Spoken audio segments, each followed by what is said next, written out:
Good morning. I'd like to call this special meeting of the Facilities Committee to order. The first order on the agenda is election of a committee chairperson. As the most senior member of this committee, I think it's my job to do that, so I'll take nominations. I nominate Dennis Maroney for chair of the Facilities Committee. Any other nominations? Okay. Nominations are closed. All in favor? No, give me a second. Oh, second. Sorry. Do I have a second? Mrs. Parent, thank you. Mr. Brown, all in favor? That is unanimous. Thank you very much. I'm honored. Okay, our next item is update and discussion on a draft feasibility study to evaluate the removal of portable classrooms at the elementary schools. Dr. Adler? Good morning, everyone. Mr. Chairman, members of the subcommittee, we're pleased to be here this morning. John Scheib from Northeast Architects has gone back and taken the considerations from the board, the questions from the board the last time we were here. We've had a couple of meetings since then with staff, principals, central services staff, just to reflect on the feedback and also just see what John has put together for us. So he's pleased to be here this morning to talk about the three different aspects. We have them split on the agenda, so to speak, but hopefully they will reflect some of the recommendations made by the committee the last time we were here. So we're excited to review the draft. John is joining us remotely this morning. Good morning, Alan. Good morning, everyone. Sorry, just for the record, I missed the last facilities meeting, but I watched the video, so I'm up to speed on everything. I watched it as well.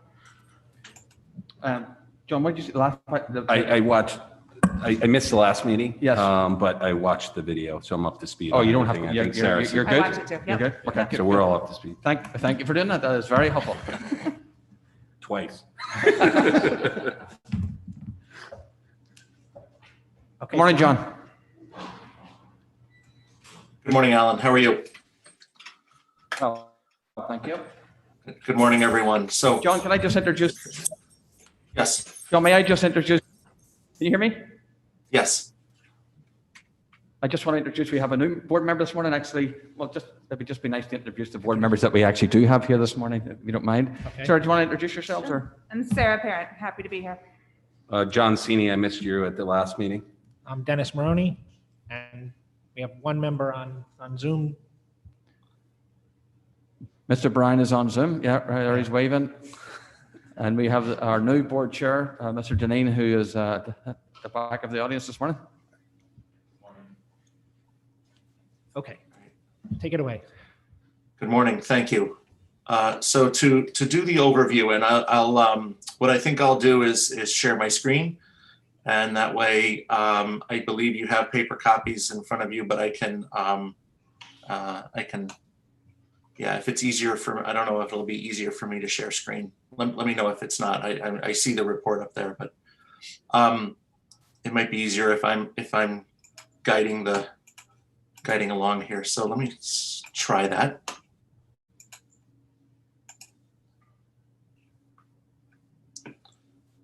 So I don't know if everyone can see what I have on screen at this time, which is the yes.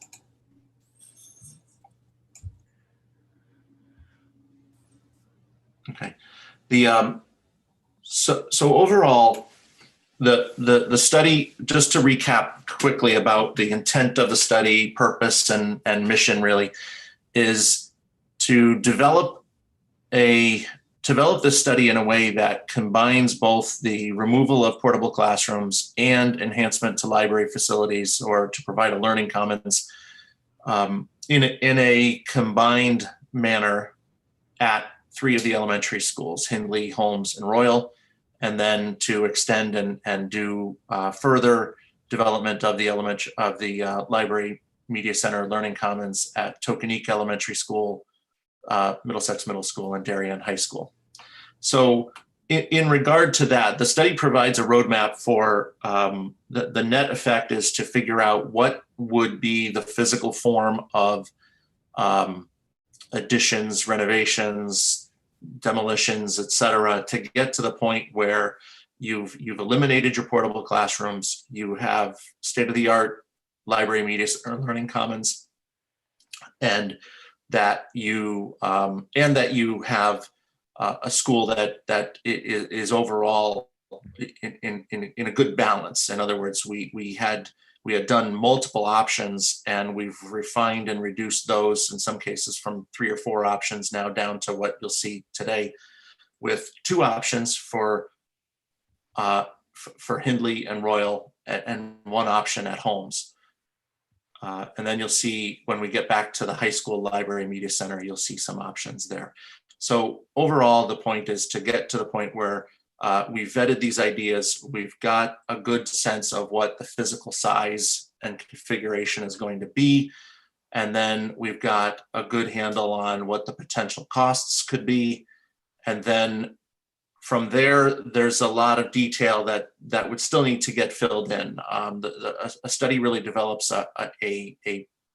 you'll see, in some cases, a prototypical plan or a prototypical plan that gets implemented at a school, but there's still the actual detail and drawings and development all happens later after the study is vetted and we're into the next steps.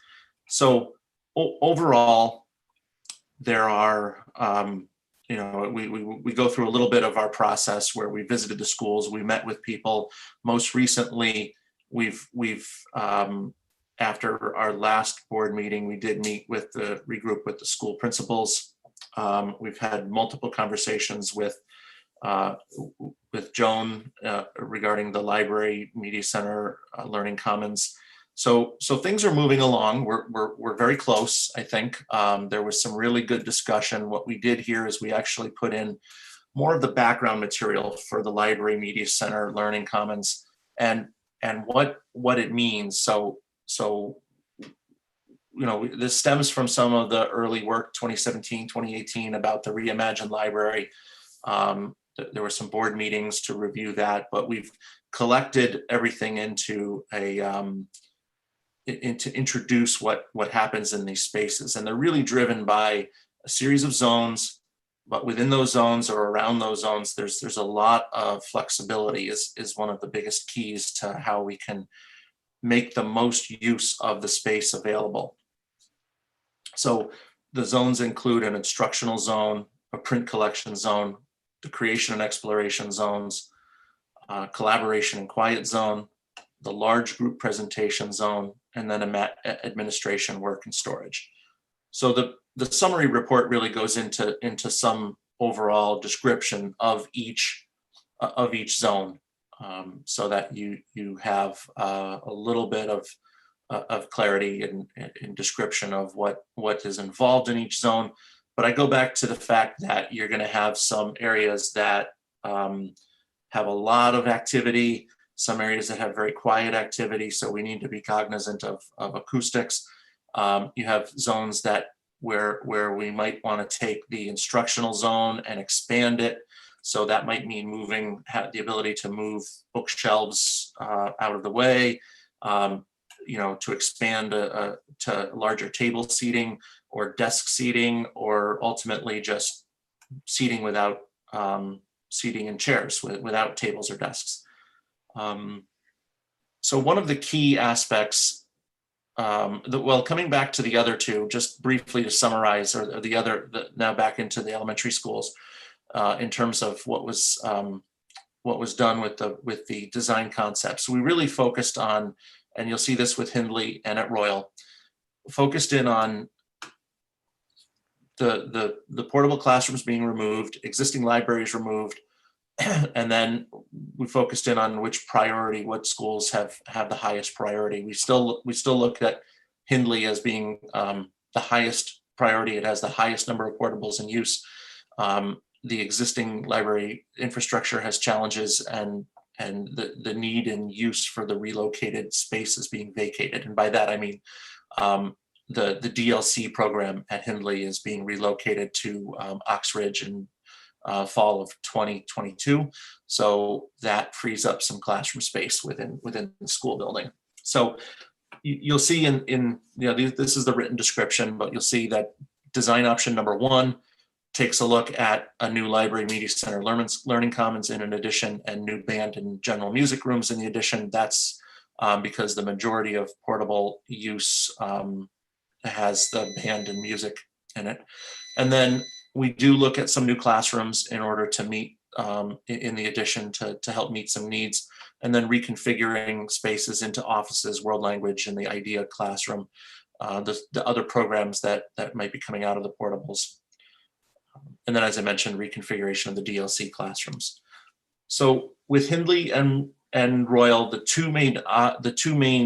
main difference between the two options really is that the option 2 in both schools takes a look at putting a new gymnasium in the addition, and show the layouts shortly for those. But the overall intent there is they're really the same. They're the same in all other ways, except for the fact that the new addition does have the gym, and the existing gym gets converted to band and music. And you'll see there's some really good benefits to that. And we'll take a look at those. The square footage delta of each option is about 2,000 square feet. So option 2 being about 2,000 square feet larger, and then looking at somewhere between $1 million to $1.5 million as the cost delta that results from that. Like I said, Royal, very similar. I'll move to the layouts in just a moment, so that way you can see in some clarity there. Holmes, we were looking at a 2-story classroom addition, and in order to open up some opportunities for band and orchestra. We did have, there are some options that we want to explore here after talking with the principal in more detail. We think we could, we can look at, we can reassess some of the priorities here at the school and say, okay, maybe there's a different location for the band and orchestra room, but the overall, again, the overall size, overall cost parameters won't change. It's just where you put things question. So we did a breakdown also for the library media centers for Tokenique Elementary School, for Middlesex Middle School, and Darien High School. And this page really highlights what those costs are, because in the where we're clearly doing additions, we can use some real hard data based on recent construction dollar values, and the information is there. But in this, I wanted to break it down a little bit further so that you could see what's general construction involved. So where are we talking about putting up walls and doors and some interior windows and demountable partitions and things like that. In some cases, room shades, some new room shades and things are included in general construction. Technology and audiovisual includes the video screens, projectors, projection systems, audio systems, some coordination with just general data technology. FF&E, furniture, fixtures, and equipment, gets into the where shelving has not yet been retrofitted for where the shelving has not yet been retrofitted for things like the wheels to make them movable and mobile, and then some new tables, new chairs, et cetera, to meet some of the purposes, and new areas for makerspace and whatnot. And then other project costs, these would be your design fees and other things associated with the project, contingencies and escalation, just looking at the time range for when some of these projects would happen. We're trying to estimate the extent to which, if things don't happen for a couple of years, we wanted to take a look at where would we be out, anywhere from 1 to 3 years, depending on the timing of the implementation of the study. So we have more detailed information. The appendix here is the from the presentation done in 2018. So I'll move to the drawing diagrams so we can take a closer look at those, and I will try to expand my screen a little bit.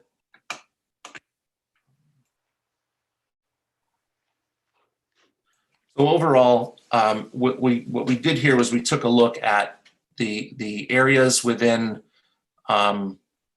the Library Media Center Learning Commons, the space program. That's some of what the objects are here. We did update the prototype. When we last presented this, the prototype size was a bit larger. And what we did was we took a really hard look at what's happening, what's happening in the design plans right now for Ox Ridge, what was in the ed specs for Ox Ridge. We looked at how Tokenique is currently configured. We took a look at a number of these things, and then took a look at what can we do that is most effective for the space. And one of the key decisions that we looked at with the team was that the instructional zone, this yellow area, can be used as classroom space. Certainly, it kind of looks and feels like a classroom space with a video presentation wall and table or desk seating. But it can also be, those tables can be grouped and put head to head or something. So there's certainly flexibility within the space like a classroom would be. But then you can also expand it with some demountable walls and open up and create a larger group presentation area.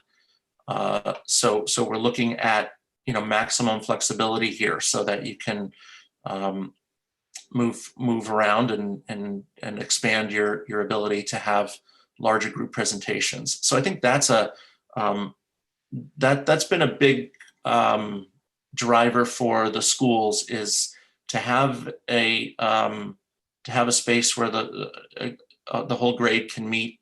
This is showing 70, but it could certainly be more. We're looking at how those numbers impact the layout, but that's a bit of a work in progress, and I don't anticipate any major issues there. So I think the way that the way that this space can function, I think by expanding and opening it up, I think it's a great opportunity, and a great opportunity to share that space, because one of the things we quickly realized was that you really wouldn't have the ability to have a regular class in the instructional zone and then try to have an entirely separately dedicated presentation space with another 75 people in it, as opposed to 25 over here, doesn't really make sense. There's not going to be enough acoustical isolation or separation to really make that work. So the overall intent is to make it now expandable so that you could have a class and then expand to more or less a full grade. So I won't, I'll just, that's a highlight of what's changed about the prototype for the Library Media Center. And you'll see how that gets implemented. And what that did is it drove down the size. So our additions got a little smaller. So you can see that how it implements itself at Hindley. The new addition. Now these diagrams now look a little different than you did before, because right now the options that you're seeing for these spaces focus on removal of the portables and new Library Media Center Learning Commons. In some cases we do go back and you'll see that we put the world language classrooms and the IDEA classroom from the portables into the building. But we had to, number one, make sure that we could offset any delta in classroom count, but really delving into classroom size and count is what we're going to separate out and talk about after this. So now you see that the plans just show this is where the addition occurs. In this case, we're talking about an 8,220 square foot addition on this floor, with about an 1876 classroom addition on the second floor. And then, where DLC is removed, there's some new general classrooms and more or less replacing the ability to move world languages and IDEA into former classrooms that were being used. So big picture here at Hindley, that's option one. Option two is, as I mentioned, where there's a new gymnasium with the addition, along with the library media center, and then music and band with some band storage move into the former gymnasium. Everything else basically the same from those options. Royal, in similar manner, taking a look at what happens there. New library media center, new band and orchestra and music classrooms within the new addition. In here, there are 4 new classrooms shown because Royal being a little bit different. We had, while we're demolishing the old library media center, the 4 classroom first grade addition, just to remind you, that was, we were also looking at removing that at Royal for a variety of reasons. It's of the same vintage construction wise as the library media center. So it has some infrastructure limitations in terms of thermal performance, in terms of its overall long-term durability and long-term longevity. And because you had that 4 classroom addition here, and then you had your portables, the school got really stretched out. So we were looking at some ways to, can we really drive a very efficient use of space here by combining the new library media center, the new band, orchestra, and music, and new general classrooms, and create a tighter school. I think that's achieved here. Also at Royal, the other difference is that there's an internal stair in the middle of the corridor as you move from the general academic portion of the building to the gym and the auditorium. Looking at removal of that stair and creating an internal ramp so that you have a universal access throughout the building.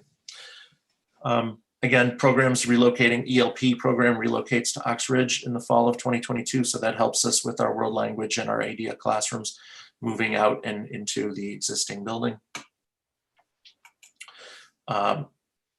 Similar Royal option 2 is that there's a new gymnasium, and the band and orchestra and music move into the former gymnasium. And then similar here with world language and IDEA being moved into the existing building. Holmes, the addition here is a 2-story addition. Here we split the drawings, first floor, second floor, but basically you have 2-story addition with some offices, complete renovation of the existing library media center space to achieve the goals and layout requirements of the prototype. And then music and band and orchestra. This is where we were reviewing it with the principal, and we're going to take a closer look at this location and see if some other location makes sense. You might recall we originally had music and band and orchestra in the new addition, but there were some limitations to doing that. We'll look at that option again. We'll look at another option that puts them elsewhere in the building. And second floor, the creation of the classrooms on the second floor. This does have some office and ancillary space to help address some other space needs at homes. So we were looking at doing that here as well, similar to the way the other schools take into account some of the IDEA and world languages that are being removed from the portables. Tokenique, the elementary school media center. Here again, we had some discussion with the principal of this school, and we have some similar to looking at music and band at Holmes. We're looking at revising this layout based on some input from the principal. So that's a work in progress there. Middle school, I think the layout here, the middle school and high school have vast opportunities because they are really nice spaces. They're both just beautiful. They have a lot of real estate to think about, which does mean you have to be you have to be deft with, I think, how the space gets organized. But we were looking at kind of this instructional zone here along the what is the west side of the space. Expand in and have a large group presentation zone. It expands out and open to this area, and then still have a lot of shelving, a lot of table area, and then more of a comfortable seating lounge area, maker space, the audiovisual green screen, small group rooms. High school, we have some options that we're looking at. And one of the things here with the high school is we do go back and separate the instructional zone from the large group presentation area, because the high school measures, I believe, about 12,000 square feet. It is a nice large space. And the current reading room, we thought, after talking with administration, that the large reading room area could be also a great group presentation area. So we looked at that. We looked at an option here where you have some table seating, but you could also expand to get seating for basically over 100 people in this area. Still have some shelving and seating, but it's just a very generous space. And looking at some things here, room darkening shades, sliding panels, so that you can create a proper kind of presentation stage front kind of environment, and have a video wall here.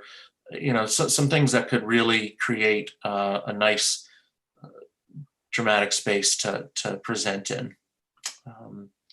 Looking at expanding kind of the look and feel of a cafe in the lounge seating area, the comfortable seating area with some counter seating and some of these highway tables and things just to give you a variety of different work environments for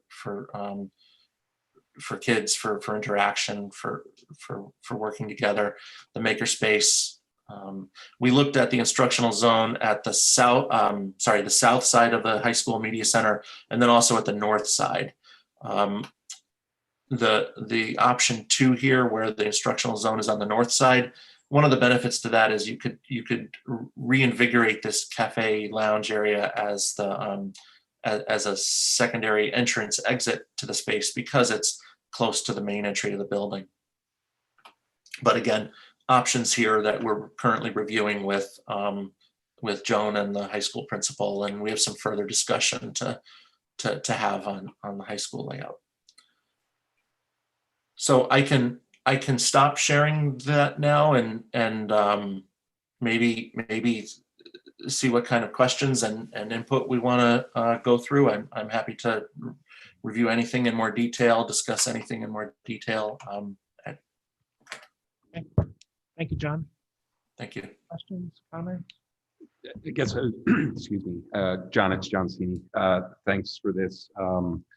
I like how you narrowed it down to 2 options. I think one of the things, if you watch the last meeting, this committee struggled with was the expansion of scope. So I think you broke it down nicely. My takeaway from the last meeting was there has been an expansion of scope that we need to go back to as a committee and really understand what the priorities of the board are. I think I walked away whenever we started this endeavor, which seems about a few years ago, but all kidding aside, that the focus should be portables. And I think what we did was included the library study in at least those 3 elementary schools to find some synergies, and said, well, if we're looking at all libraries, we might as well expand it. So, this has been a great tool now, I think, if everybody agrees, to go back to the board and really understand what the priorities of the board are, and also then look at each facility one by one and prioritize those. And then lastly, I looked at Sarah on this one, but I think our community is also looking for portables as the priority. And again, where it makes sense, we might want to look beyond the expansion of a movement of portables into a building. Clearly, if the library can be in play, but maybe it makes sense for a gym. But I think we have to look to the board for that kind of guidance and the administration clearly. I would agree with you. I think that the highest priority is to get rid of the portables, but if we can create in the process, if we're doing construction at a school, we can create a better space for everybody. I think you do it right once, and then you don't have to go back and do it again. That's my feeling. Okay. Do we have any questions? Dave, you got a question? Comment? I don't see him. I can't see you on the screen. Okay. May I ask a question, Mr. Yes, Chairman? please. This isn't a loaded or a prepared question for you. So it's not, I'm excited as a superintendent, right, to get rid of those portables, first of all, right? That was one of the things that was charged with for the most part, and was pretty self-evident. But in looking at that, we also had the whole library reimagined, which was, we wanted to put that into some sort of system or some sort of process. So we did this. And looking at that, John was charged with sort of how best to do that. I would like to, John, your professional judgment on money aside and all sorts of things, this idea of moving some of these gymnasiums and repositioning the libraries and the band and the music stuff.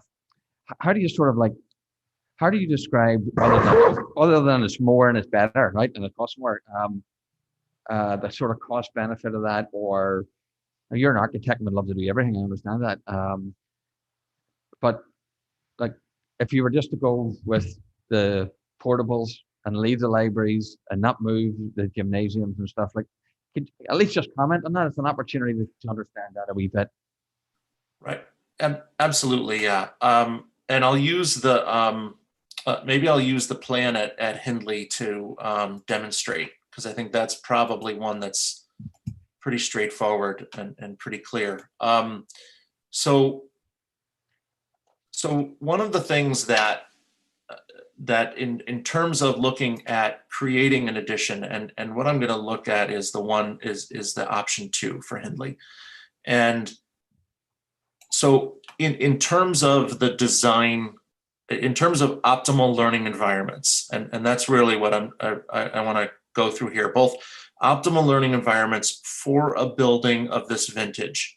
You have the building is great. It's been added on to at times, and the way the building becomes kind of a living, breathing element of student learning, I think is really important to keep in mind throughout this process. Your goal to get students out of a portable is the absolute key here, and it is the driver for everything. So building a couple hundred or a couple thousand square feet of new addition costs has a high cost premium. So to go in and say we're going to build a couple of classrooms here has a fairly high cost premium. To do it in a way that is uniquely cost effective, I think, is important. The library at Hindley has some space challenges. Hindley has had some improvements to the I believe the windows are relatively new, but mechanical equipment tends to be an issue here. There's a noise that is a big challenge. Some of the spaces here are nice, but some of them feel a little chopped up and broken up. It has a relatively low ceiling. I think there's some opportunities to, from a standpoint of student learning, I think it would be really tough and constrained to try to open up some of the that instructional space, or that large group presentation space that's a key driver of the of the program with the library media centers. And then to consider jumping from new band and music rooms to the gymnasium is only about a 2,000 square foot difference. And this gymnasium would be significantly larger than the existing. Hindley and Royal, I believe, are two of your smallest gymnasiums at the elementary schools. And this gym is close to, but not exactly the square footage proposed for Ox Ridge. So as I say, it's the same floor painting. It just doesn't have some of the larger boundary around it. It's a space that could serve the community. It's a space that could be that can be divided for two gym classes at once. That can't happen in the smaller area. So there's a lot of flexibility that starts to get built into a gym at this size. We studied what was proposed for Ox Ridge. We took a look at all the other elementary schools. We kind of came up with a square footage here that we think is optimal for both community use and for multiple gym classes to use. And then the idea of putting band and music in the old gym, I mean, those are beautiful large spaces. They can be acoustically treated. They're right near the cafeteria commons, so that you can transport instruments into that performance space when necessary. So there's some great benefit to having that located in this area. So I think there's the overall opportunities here for efficiencies are great.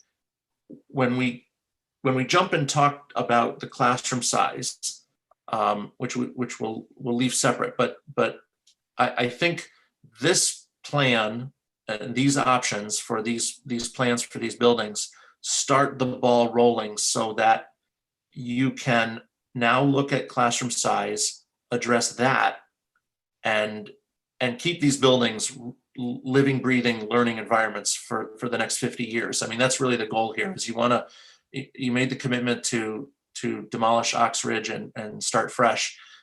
It gets a lot more challenging and a lot more expensive as we start looking at schools like Hindley. Royal gets more complicated, and Holmes the most complicated. And that has a lot to do with just size of property, size of site, availability of site. Those challenges become great as you get further and further. And I think the school and the district's commitment to these older buildings has been great. They've been very well maintained, very well cared for. I think I think additions like these can be a huge boost to the overall learning environment. John, I'd like to ask a question if I could. So what I heard was the addition of a gym. One, you get scale efficiencies clearly from constructing more square feet, because you spread out the fixed cost element of the construction. I get that, but we get more community space and more flexibility within the school. Those are the benefits. But from a pure portable movement standpoint, it doesn't sound like you're not needing to, at least in this example, put a hole in the wall of a gym or invade the existing gym space, right? Is that the way to think of it?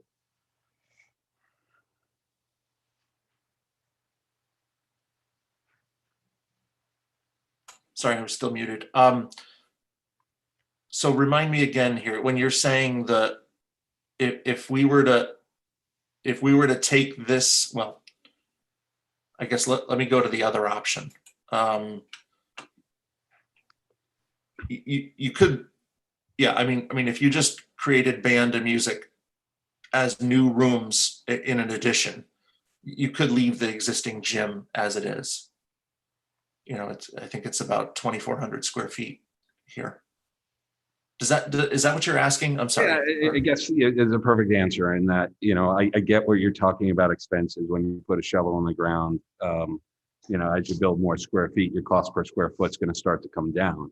So again, as a committee, we're going to have to go back to the board and say, is this something we're looking for? You mentioned classroom sizes too. And again, yeah, that's an ultimate goal if you're going to renovate the entire building, but that wasn't the scope of what we were asked to go after. So it's helpful in that, in your first example, we don't have to invade any gym space, if you will, which would cause us the need to renovate the gym. Are there, as a follow-on in the other two examples, are there any examples of which, we're gonna have to touch the gym space to adequately get the portables off the site and into the permanent building?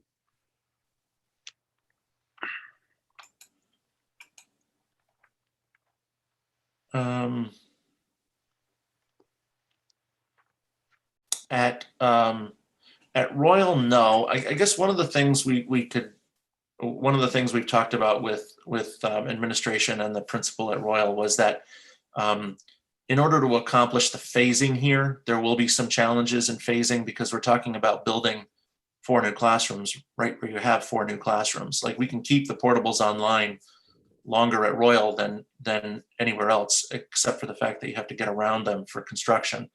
But there will be some phasing needs to consider at Royal with a plan like this, and that could involve some additional temporary classrooms in the short term to allow that to happen. And sometimes you do look at, because Royal does have a cafeteria, an auditorium, and a gymnasium. It's the only elementary school of these 3 that has that duality. So you may look at saying, well, in order to do this right, we may have to carve the auditorium up or the gym up into 4 classrooms temporarily so that we can make the phasing work here. So there is a little bit to I won't take Royal off the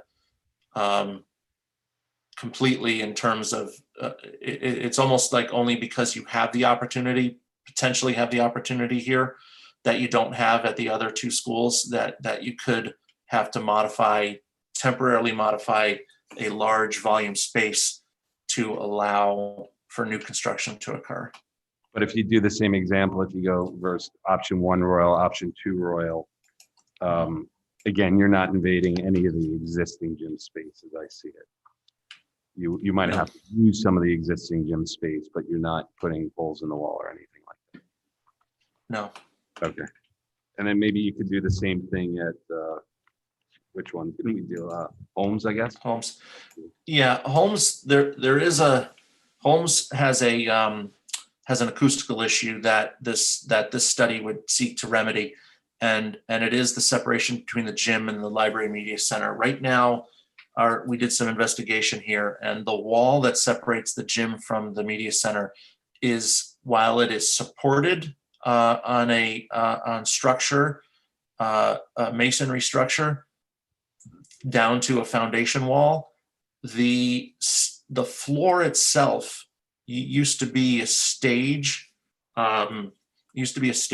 So if the actual wood floor of the gym extends in along a curve, and if you go in the gym storage room, you can actually see it firsthand where the curving wood floor ends and where the concrete slab of the media center begins. So that curve continues through gym storage and out into the other side of the media center. So there will be some invasive work associated with the proposal here. Really is to disconnect that floor at the wall and pour new concrete slab independent from the gym floor at the media center area, and that would greatly alleviate the sound transmission from one space to the other. Great, thank you. That's helpful. Mr. Brown, wait, he was unable to unmute before. Can we unmute Dave? I'm good now. Thank you very much, Dennis. Couple quick questions, just looking at the plan, and I apologize, I'm not up to speed as some of my other board members, but I do think it's absolutely imperative that we get rid of the portables. Looking at some of these floor plans and just where the additions are cited. Taking, for example, Hindley that's on the screen here, if we were to go ahead with the new gymnasium and library as proposed, and then let's say 5 years down the road, we decide to demolish the entire building, the old building as it exists, we could just bolt on. There's no reason to not reuse those the way this is designed, correct? Absolutely correct. Yeah. Hindley has the most generous site of the three schools we're discussing.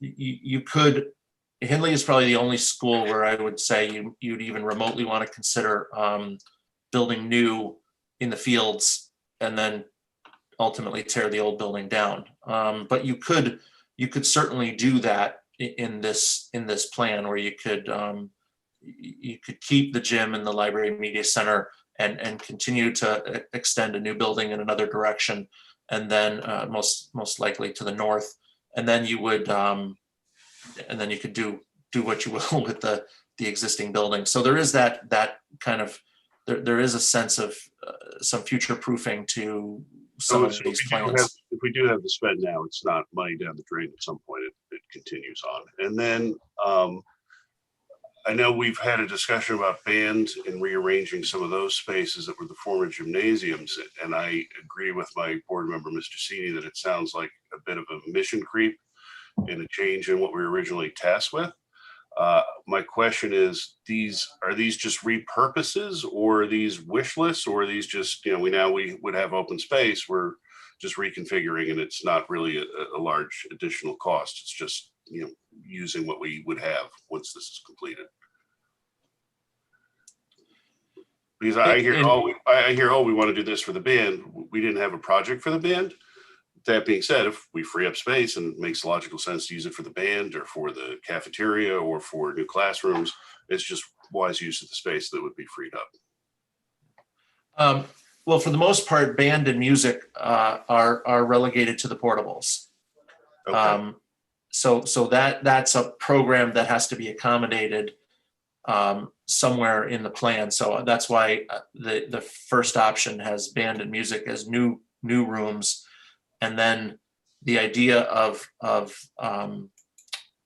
doing the new gym is such that you would you create the new gym as part of the new addition, and then come back and we still haven't solved where band and music is going. So the former gym volume is nicely suitable to retrofitting for the band and music rooms.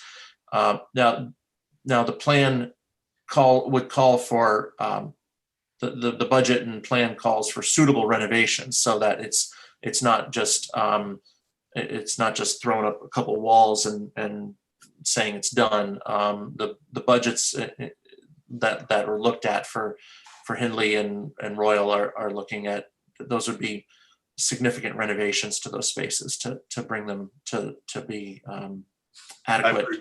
I appreciate it. So thank you for that, because that informs quite a bit. So it's not that we've gone from libraries and portables and now band. Band is part of the result of what we would change in the portable. So of course we're going to have to address that as part of this plan. So it's not a mission creep, if you will. Absolutely. Now that's the one consistent thing through, and I know COVID has changed some things. I think because they don't have band, I believe. So they're using what was the band room as general classrooms to be able to reduce class size. So COVID has changed that. But as of the start of our study in February, when the world was different, every one of these three schools, I believe, had band and music in their portables. Okay. And then one other question I would have would be in terms of the library space in Hindley and also at Royal. In the proposed plan here, we demolish both. Is there any reason to keep a structure sitting there for any reason, or is it just beyond useful life for both? My professional opinion is beyond useful life for both. Okay. Those Royal more so than Hindley, because Hindley's had some upgrades, but both are very limited in their use. They are their building infrastructure is just not of the same quality as even the older. You have 1930s construction, you have 1990s construction, both of which are vastly better than what the libraries were in the 60s or 70s. I just can't remember, but at both schools they were for better or for worse, the removing the libraries kind of restores the more so at Hindley than at Royal. At Hindley, you still have the kind of the historic looking building facade will be reborn along the street side here at Hindley and at Royal too, but Royal's a little more, Royal has an L-shaped addition that came out, the kindergarten and classroom edition from the 90s at Royal started to desensitize the older building a little bit. So it'll still be a vast aesthetic improvement to see the Royal building and the Hindley building, at least in these areas, the way they originally were. Thank you very much. I appreciate it. Certainly. Question from Mr. Lynch, I believe. Can you just remind us of the condition of the gyms at Hindley and Royal? And is it in a few years we're going to have to put a lot of money after them if we don't add them on now, or what are we looking at? No, the gyms are in good condition as far as the floors, the backboards, things like that. They've been updated and they're inspected regularly. The driving factor was you could find a place to put the music, and the gyms are small. That was the main focus of when we were discussing what to do, whether to put larger gyms on. Thank you. Welcome. Yeah, so John, I have a question on your plan. So with Hindley and Holmes specifically, in looking through your existing enrollment and projected enrollment, for Hindley, we're looking at increasing 12 students and Holmes 7, I believe, if my math is correct. I think the difficulty is that if we're removing 3 portables from Hindley, which are mostly band and orchestra, and we're adding 4 classrooms, how do we only gain 12 students, and same at Holmes?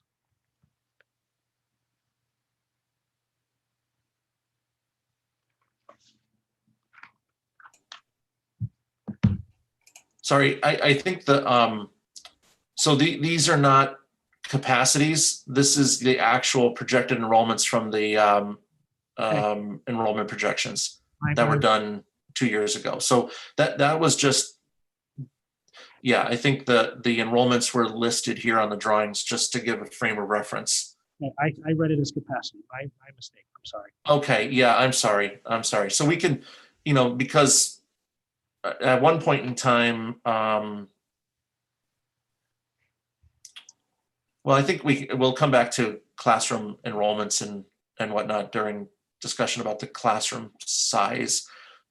So for the most part, those could probably be removed from this because we're not gearing, well, we need to keep it in mind, at least, that we were gathering information, we understood.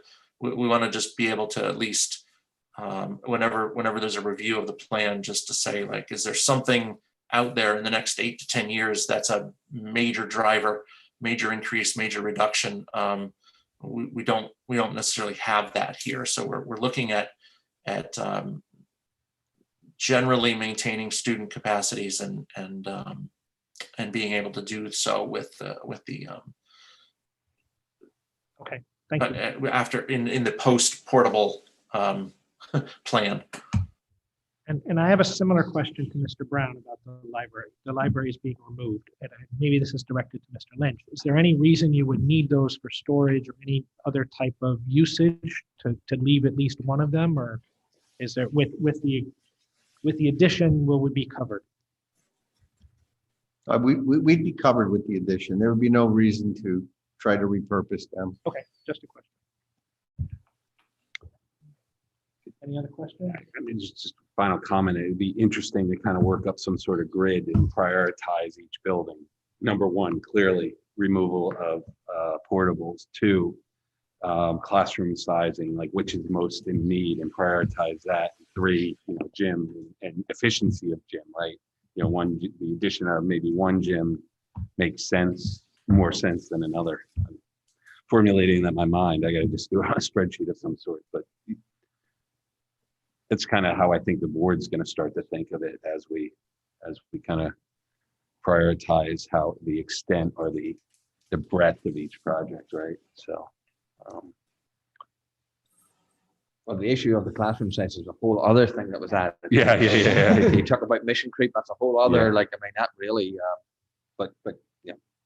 Exactly. I mean, that's kind of where I was going with that. Okay.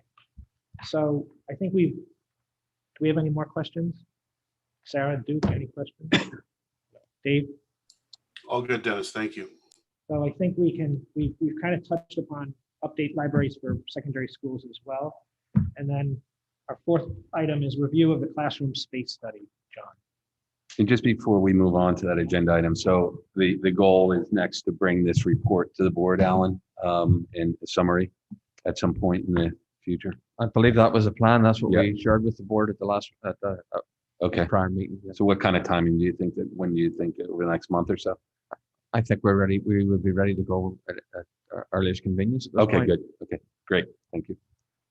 I mean, do you want us to do the work that John's just proposing to do a spreadsheet? Or is that I would suggest we go to the board with a report and then, kind of that would be a discussion whether we, yeah, that. I think all good, really great questions on the conversation. Points throughout the course of this. I think the original priority was to remove portables. I think the conversation is good. There's a lot of issues here, but I think it's good. I think part of this early on, the overall master plan, sort of move into the master plan. So I'm not saying it's a bad thing, but then have to go back to prioritizations. And if it falls into updating and moving through the master plan today, that goes true up back to portables, how that ties into the timing of observation coming online, and then a prioritization from a school standpoint. Tough for my time. okay? And I think you also have the updated enrollment numbers from the last meeting, just to your point, Dennis, of is this capacity, is it future capacity or enrollment? But some thought around that in terms of what the numbers look like going out and number of classrooms and classroom size and number of kids in a class. Right. Perfect I segue. think that's a perfect segue, John, to a review of the classroom space study, which you provided a document as well. And thank you.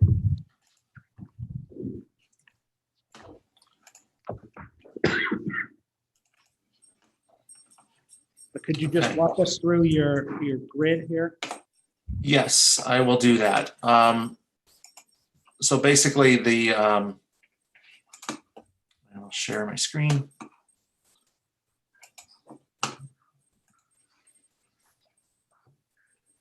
Okay, so really the intent here is looking at the facilities, doing an analysis of the facilities at Hindley, Holmes, and Royal, looking at existing classroom size in relation to the standards for the town, which are really about student count and actual class size, and then looking at the current quantity of classrooms per grade level.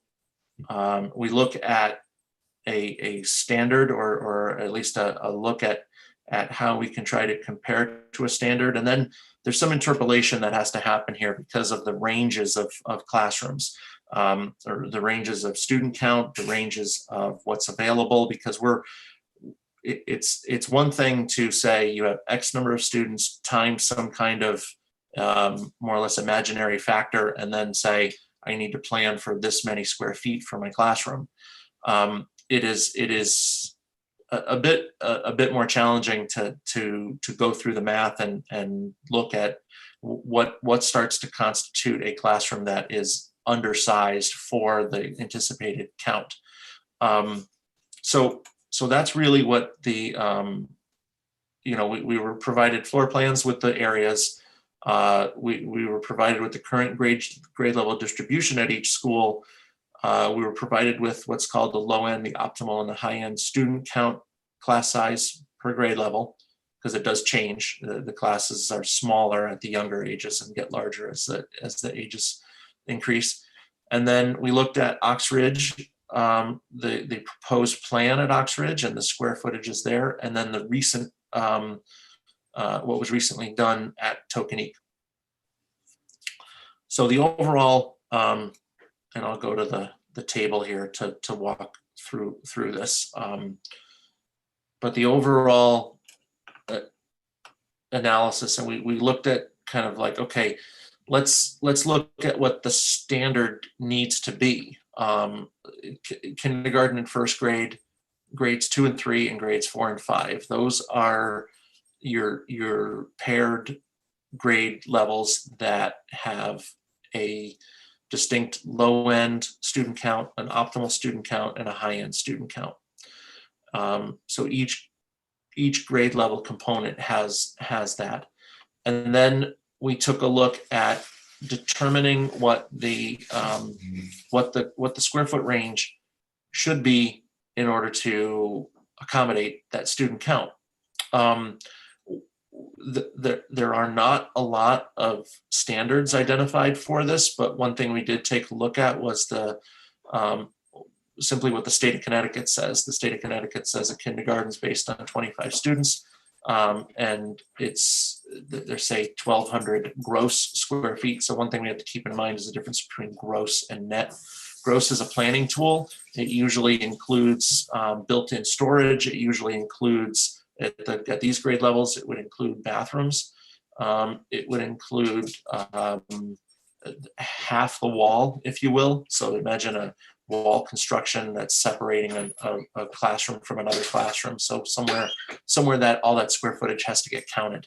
So if you think of the kindergarten standard of 1,200 gross and the grade 1 through 5 standard of 900, those are high end numbers. But they do give us a factor.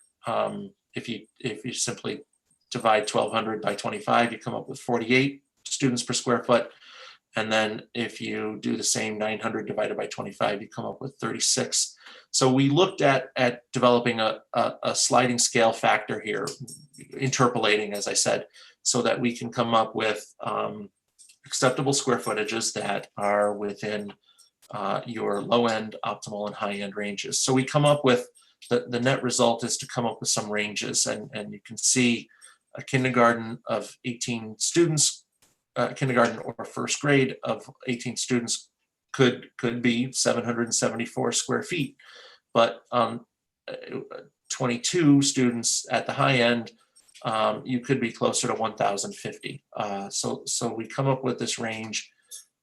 Similarly, grades 2 through 3, we're looking anywhere from 779 to 897 square feet. And then grades 4 through 5, 760 to 864. Then we took a look at Oxridge and Tokenique. Oxridge numbers really in line with these numbers. At Oxridge and Tokenique, we don't vary from those numbers, or we don't vary from the overall ranges. And in fact, you're very close to being right into your optimal range here for Oxridge and Tokenique. And very similar across the board. The only classroom that really jumps out at me was a 765 square foot third grade classroom at Tokenique. But on the flip side, I think there was a music room that doubled as a classroom that had 843. So that's certainly supplemented by a larger space that was that has the potential for use at Tokenique. Similar at the higher grade levels, again, right within the ranges. So what we did here was taking a look at that range, and I will say that while we can do some math to determine what the state standard is, overall square footage standards, there's nothing at Oxbridge or Tokenique, and there's nothing in terms of development of these ranges that is highly contrary to any thinking and planning across any school anywhere in the country. I mean, I think your kindergarten and first grade, I like that you group them together. It is odd that the state breaks that apart. So I think it's important that grade 1 be considered to some degree with the larger class size, and really it has a lot to do with the creation of centers. So you have an area where students are all together. Yes, they're small, but they're all together for a while, and then 4 to 6 students go and work in one center, and a couple work in another center, and they move around. So there's a lot of there's certainly a lot of driver for why those rooms need to be bigger per student, despite the fact that the kids are small. But that's one of the explanations for it. And like I said, I think in developing these square foot ranges, we were able to go and compare them to what we have at Hindley, Royal, and Holmes. And in looking at this, so we looked at range. So if in the column for square foot range for low end, optimal, and high end, we're currently, we then have the required column. The required column tells us how many students are, or how many classrooms does the school have now. So we have 7 kindergarten through first grade at Hindley, 8 second and third grade, and 7 fourth and fifth grade, for a total of 22. Similarly, Royal, you can follow along here with how everything is, what the requirements are. So what we did in taking a look at Hindley's floor plan was that of the 7 that are required right now, kindergarten through first grade, 5 of those are in the low end, would be in your low end range. In other words, they are between 774 and 846 square feet. One of them is in your optimal range, and none were at the high end. And what that means, the reason why we shaded this in yellow, is that means there's one section of kindergarten and first grade at Hindley that is in a classroom smaller than 774 square feet. So that's an area that would, that's just the analysis here for now. Can I just stop you in all these? If we're short a classroom, it means it falls below. Yes, if the current list is below the number of required, it means it falls below the square footage range. Got it. Thank you. Yeah, sorry, that's not very clear here, but it's kind of just compiling this data. Classrooms went at Royal. Okay, keep going. Sorry. Yeah. No. So grades 2 and 3 at Hindley, and this is something actually I just talked about with the principal. She said right now she has 2/3, and the principals, I could roll the data off as much as we want, but the principals know which of my classrooms is small. So Julie was able to immediately say, okay, I've got 2 third grade classrooms and 2 fourth grade classrooms in. So what she was saying is that, Wally, you've indicated that all John. 4 deficiencies are in grades 2 through 3. John, do you mean Royal or do you mean Hindley? Hindley, there were so there are 4 classrooms at Hindley that are within the 800 to 880 range, but there are 4 that are below 779. And what I was saying here is that we would, as of right now, it's my understanding that 2 of the third grades are in those classrooms below the line, and 2 of the fourth grades are in those classrooms below the line. So that's just a different distribution of the numbers here. Okay. Thank you. Much help. So Bottom line, what you're saying is Royal and Hindley are short, they're not short classrooms. They have the most efficiency in square foot per classroom.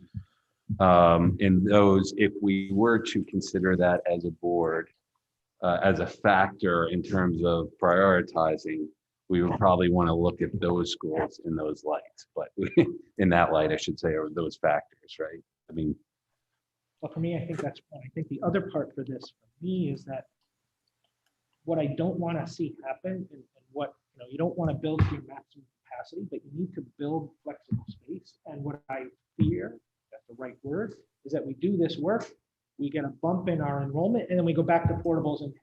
well, I that's think why, the last thing we want to do. Yeah, and Let's that's- build flexible Yep. space to absorb growth in enrollment. yeah, and that's where it all comes together with the enrollment study and the prioritization. So So, John, in these Hindley and Royal plans, do these take into account increasing these classroom sizes to make this all fall within the ranges that are necessary? Not on these plans. That would be the next step. The next step would be to do a study on the building layout to determine how, based on some of the new classrooms created, based on some of the programs being vacated to Oxbridge, what can we go back now and look at? Can we go back and look at specifically Hindley and Royal and determine how these deficiencies can be accommodated? That would be the next step. Like I said, with the plans that were presented just a moment ago, really just focused on portable replacement and library media center, learning commons revisioning. great. Anything else? Good. Dave, anything for your end? I can't see you. Hearing nothing? Okay. Mr. Chairman, would the classroom size report be part of the report back to the board also? I think so. I think yeah, that should be part of it. for sure. Yeah, and again, this is something that is well beyond what we were looking for as a board when we initially went, but it's useful information and I think it's important. to should be consider. shared.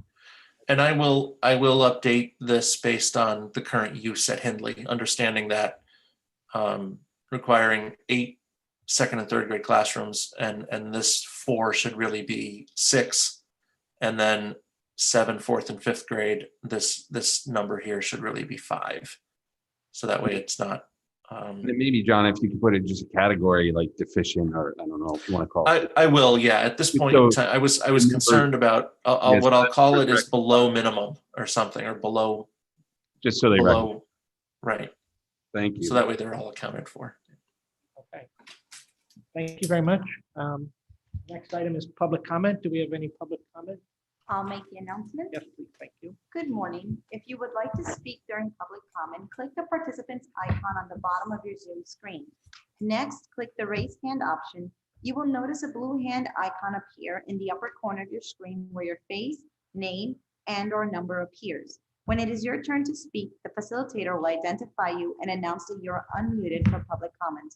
Once recognized and unmuted, please state your name and address. You will have up to 3 minutes to comment. There are no hands raised at this time. I'll entertain a motion to adjourn. Mrs. Parent, all in favor? John, second. All in favor? Unanimous. Thank you very much. Thank all you, for your John. time. Much Thank you, John. appreciated. Thank you, I'll sir. touch base with you, John, but thank you very much. Thank you, John. Thank you all.